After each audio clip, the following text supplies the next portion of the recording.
रामकृष्ण हरी मंडळी, तुम्हा सर्वांना आषाढी एकादशीच्या खूप खूप शुभेच्छा। आज संपूर्ण महाराष्ट्रात एक वेगळाच उत्साह आहे।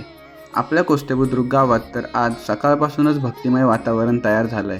हे पहा, आपल्या कोस्ते बुद्रुक गावच्या सरकारी शाळेतील लहान लहान मुलांनी आज गावात ही बालदिंडी काढली आहे।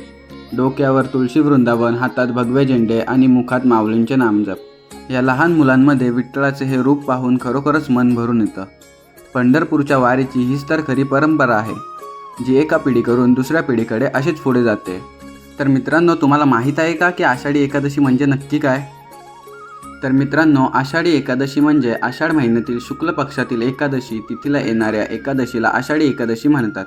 ही हिंदू धर्मातील अत्यंत पवित्र आणि महत्त्वाची एकादशी मानली जाते। महाराष्ट्रात या दिवसाला देवशयनी एकादशी, महा एकादशी किंवा पंढरपूरची एकादशी असेही म्हणले जाते। हा दिवस भगवान विठ्ठल आणि रुक्मिणी माता यांच्या भक्तीसाठी समर्पित असतो। आषाढी एकादशीची सर्वात मोठी ओळख म्हणजे वारी। वारकरी अनेक दिवस पायी चालत पंढरपूरला जातात। ते भगवा झेंडा, टाळ, मृदुंग घेऊन ज्ञानोबा तुकाराम या जयघोष करत विठ्ठलाच्या दर्शनासाठी निघतात।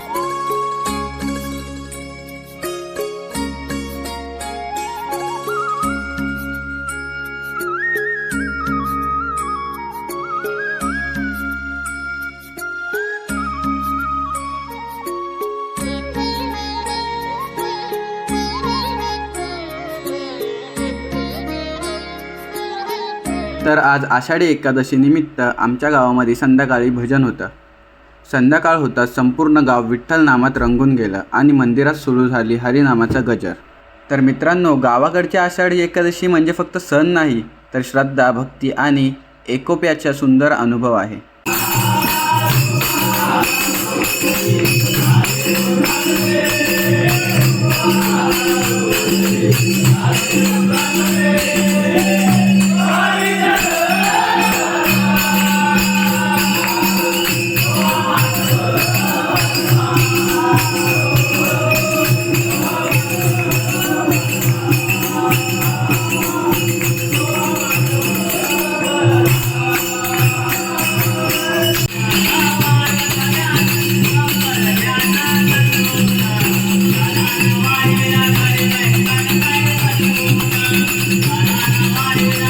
हे टाळ मृदुंगाचे स्वर, विठ्ठल नामाचा गजर आणि गावकऱ्यांच्या चेहऱ्यावरचा आनंद, हे सगळं मनाला खूप शांतता देतं।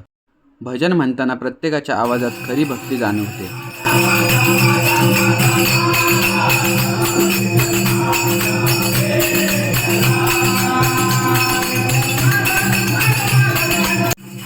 लहान मुलापासून ते आजोबांपर्यंत सगळे एकच भक्तिभावाने सहभागी झाले आहेत।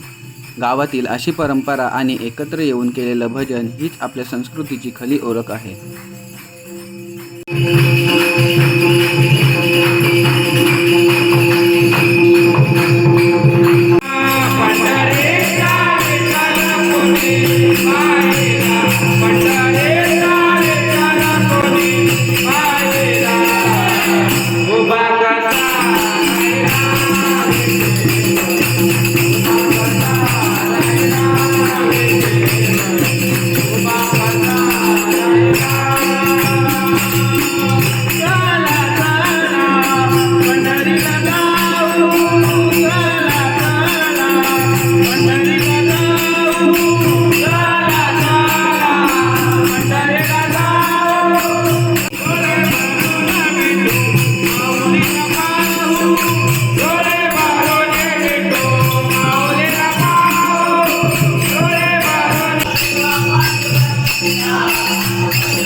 आजची ही आषाढी एकादशीची संध्याकाळ माझ्यासाठी खूप खास होती. विठ्ठल नामात रंगलेले गाव, मंदिरातील भजन आणि संध्याकाळचा भक्तिभाव हा अनुभव कायम लक्षात राहणार आहे. आणि शेवटी भजनानंतर सगळ्यांना प्रसाद मिळाला. भजनाचा आनंद, मंदिरातील शांत वातावरण आणि शेवटी मिळालेला हा प्रसाद मन अगदी प्रसन्न करून गेला. गावाकडच्या अशा छोट्या छोट्या गोष्टीच खऱ्या अर्थाने समाधान देतात. आजची ही आषाढी एकादशीची संध्याकाळ भक्ती, श्रद्धा आणि एकोप्याची सुंदर आठवण बनून राहणार आहे. व्हिडिओ आवडला असेल तर नक्कीच लाईक करा, शेअर करा आणि आपल्या यूट्यूब चॅनलला सबस्क्राईब करा. पुन्हा भेटूया अशाच एका सुंदर गावाकडच्या ब्लॉगमध्ये.